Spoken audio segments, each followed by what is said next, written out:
Dios les bendiga. Muy buenos días a todos los estudiosos de las Escrituras. Les saluda su hermano y amigo Franklin Pacheco y aquí estamos, como siempre, cada vez que tenemos la oportunidad a estudiar la palabra del Dios Todopoderoso.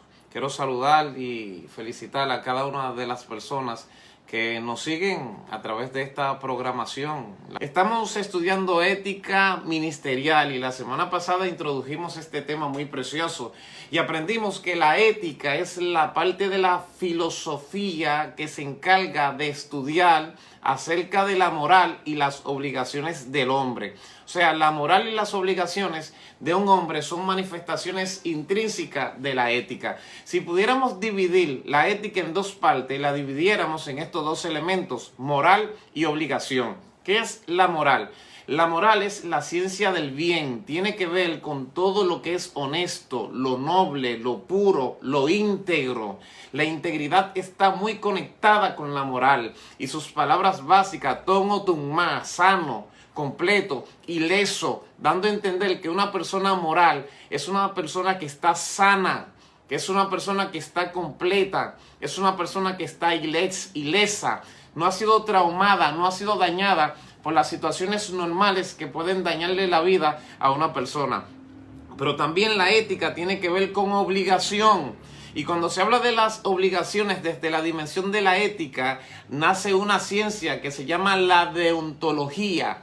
Y deontología es la parte de la ética que se encarga de estudiar y revelar, dar a conocer aquellas cosas que obligan al hombre o que el hombre debe asumir como un compromiso. Aprendimos que desde la vista congregacional o desde el enfoque congregacional hay tres tipos de personas: los que están comprometidos con una visión, aquellos que no están comprometidos con una visión y aquellos que su compromiso es el resultado de su aprobación o de su agrado, de cómo ellos se sientan. En estas dimensiones aprendimos también que desde el enfoque de la ética nadie puede exceder sus asignaciones. Es decir, cada uno de nosotros fuimos diseñados y fuimos creados con la capacidad de cumplir un propósito en esta tierra. Y usted nunca podrá dar más de lo que usted tiene que dar o de lo que usted tiene la capacidad de dar. Entonces también en este enfoque, la semana pasada aprendimos que hay varios tipos de dimensiones en el contexto de la asignación que cada creyente tiene en el marco de la ética. Y a estas dimensiones le llamamos las dimensiones de la inutilidad. Y eso fue un tema muy interesante. Les recomiendo que analicen la conferencia pasada. Aprendimos de la inutilidad acerca de los líderes inútiles. Aprendimos acerca del pueblo inútil. Aprendimos acerca de los inútiles en Dios y los inútiles de Dios. Y esos dos últimos puntos, gloria a Dios, específicamente el inútil a Dios, hace referencia a aquellas personas que tienen cualidades y que tienen manifestaciones divinas para cumplir con un propósito en la tierra, pero que no lo hacen. Se detienen a sí mismos, se inhiben de poder suplir en la congregación aquellos que ellos tienen capacidad para suplir. A veces en la iglesia se necesitan maestros y ellos son maestros pero no lo hacen. Se necesitan adoradores y ellos son adoradores pero no adoran. Se necesitan ministros y ellos son ministros pero no ministran.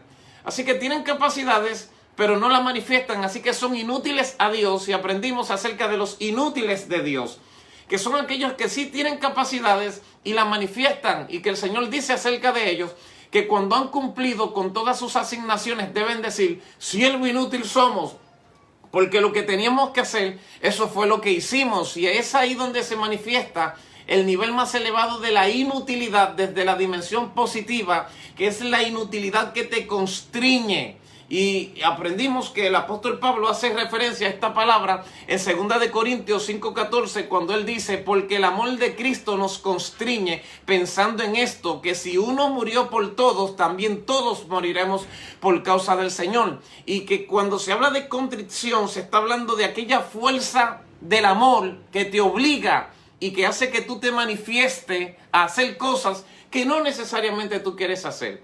¿Qué significa el concepto ministerial? o el concepto ministerio. Y lo primero que te quiero decir, y ojalá tengas con qué apuntar, porque estos son principios que tú debes apuntar y que tú debes dominar. Lo primero es que la palabra para ministerio, desde la óptica griega, es una palabra que se llama diaconía. Diaconía, esa es la palabra que hace referencia a lo que es un ministerio y revela a aquel que es un servidor, aquel que sirve, aquel que es útil en una función determinada. Cuando se habla de un ministerio, se está hablando de un servicio. Por eso cuando alguien dice yo soy ministro, lo que está diciendo es yo soy un servidor. Porque el problema es el siguiente, que hay personas que cuando entienden que son ministros o cuando se les reconoce como ministro se enorgullecen y se sienten superior a los demás porque no entienden en sí lo que significa la palabra. Pues yo quiero que tú sepas que un ministro es un esclavo, un ministro es un servidor, un ministro es un funcionario público. Un ministro es alguien que está para atender las necesidades de otros. Es una honra y es una bendición, pero no es para que tú te infles y te sientas superior a los demás, porque eso no es lo que significa ministro. Ministro no significa superioridad, sino al contrario, ministro significa alguien que sirve, alguien que está pendiente de las necesidades de los demás. Ahora bien, desde el contexto hebreo hay una palabra que me llama mucho la atención y que tiene que ver con el concepto ministro, y es la palabra ensaret, con M, ensaret, se pronuncia de esa manera, ensaret. Y ensaret hace referencia a un funcionario subalterno, pero desde el contexto más amplio de la palabra, ensaret hace referencia a alguien que sirve voluntariamente. A alguien que no está obligado a servir, pero que con todo y todo lo hace, porque le gusta, porque ama el servicio.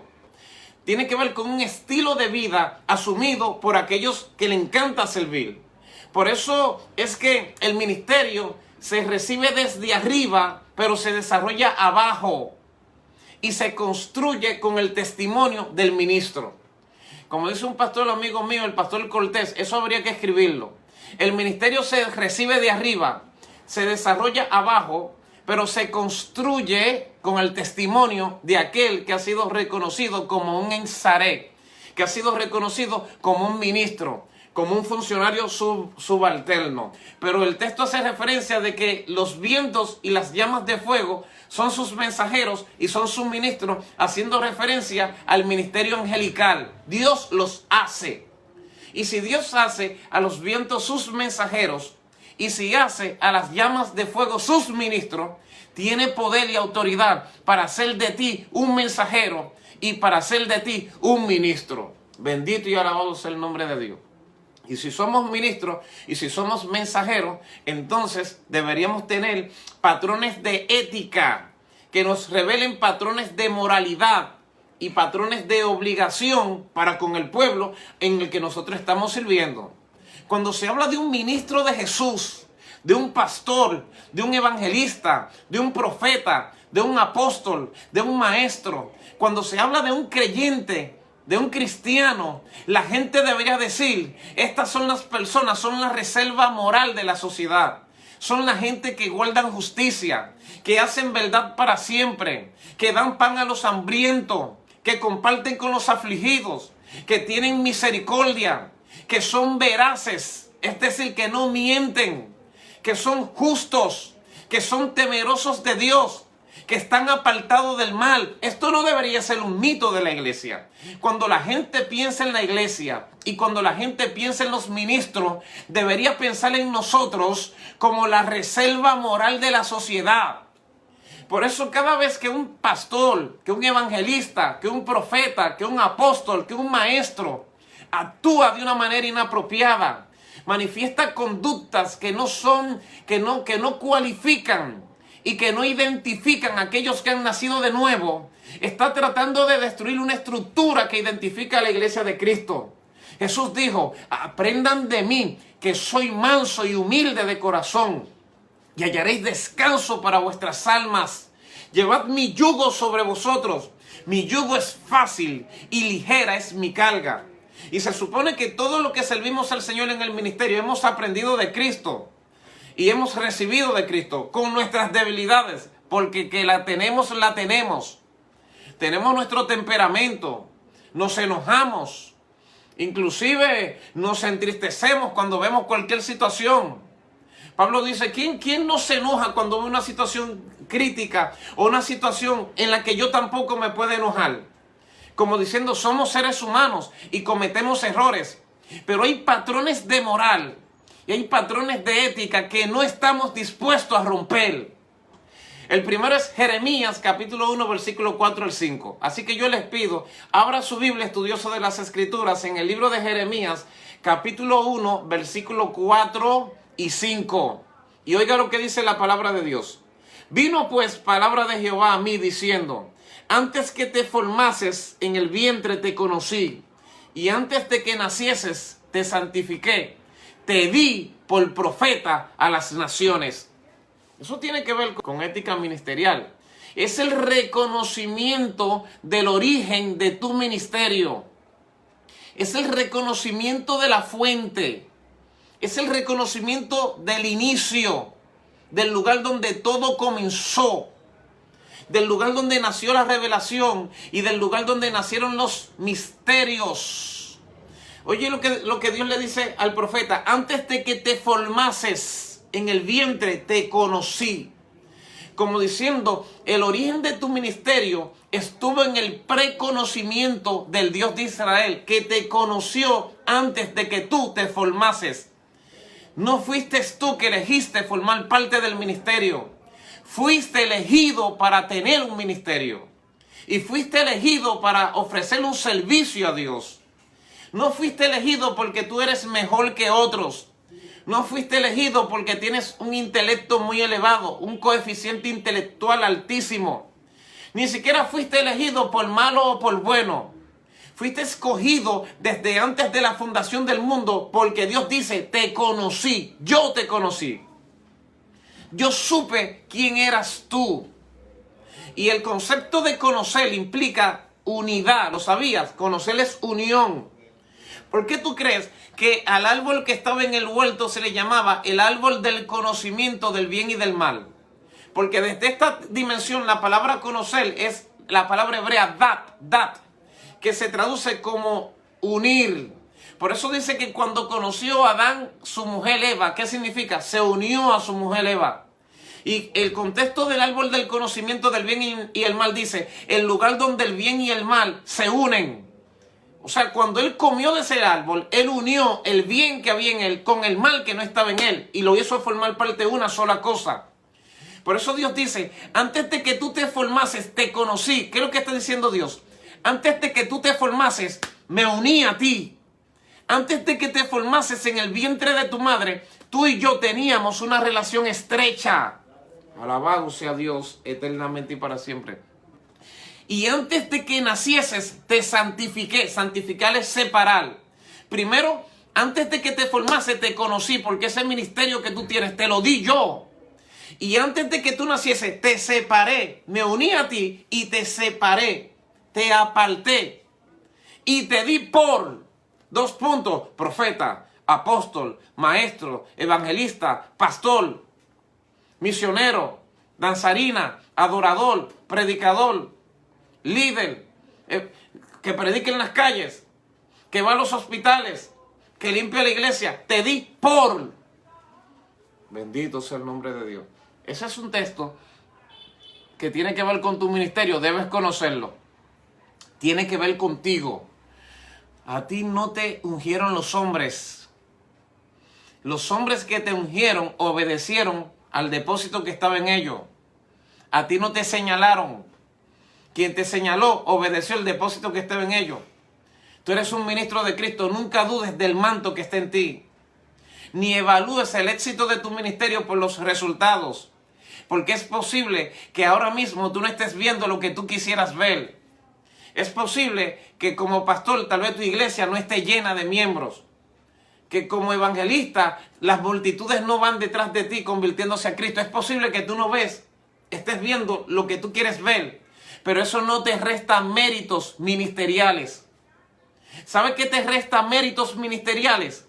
La falta de integridad, la falta de ética, la falta de compromiso, la falta de obligación.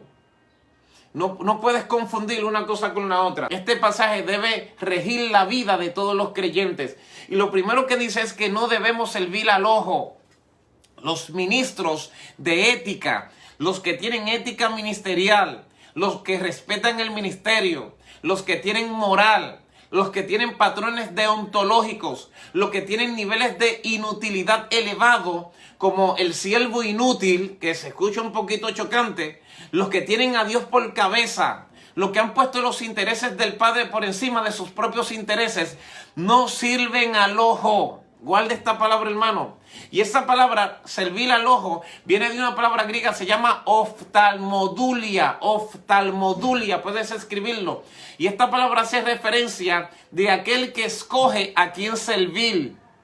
Y eso es desagradable ante la presencia del Señor. En Cristo el Señor dice, no sirvas al ojo, no escojas a quien servir. No eres tú quien tienes que escoger a quien servir. Dios escogió a quien tú debes servir. Por eso nosotros los pastores debemos servir a todo el que entra por la puerta de la iglesia. Y los líderes que trabajan con nosotros no deben elegir, sirvan a fulanito de tal porque fulanito de tal viste bien. Porque fulanito de tal está a la moda. Porque fulanito de tal tiene un buen vehículo. Porque fulanito de tal es un buen diezmador. Porque trae buenos diezmos, que el Señor reprenda al diablo. Al contrario, tú tienes que servir a los que menos pueden. Si tienes que mirar a quién vas a servir, debes servir a los que tienen mayor necesidad. Porque es ahí donde el reino se engrandece sobre tu cabeza. Es ahí donde tú te constituyes un verdadero ministro del reino. Cuando te rodean los pobres y cuando te rodean los que tienen hambre y cuando te rodean los que no tienen qué comer, esas personas te van a rodear porque tienen necesidad y encontraron en ti el lugar donde sus necesidades pueden ser satisfechas. Pero ¿cuál es el problema que tienen muchos ministros en el día de hoy? Que se andan escondiendo de la gente a las que tienen que servirle. Porque han preferido rodearse de gente que les sirvan a ellos y no de personas que sirvan con ellos. Y el ministerio no es para que te sirvan, el ministerio es para tú servir. Y la gente que están a tu alrededor son consiervos, son conservidores, no están para servirte a ti, están para servir contigo.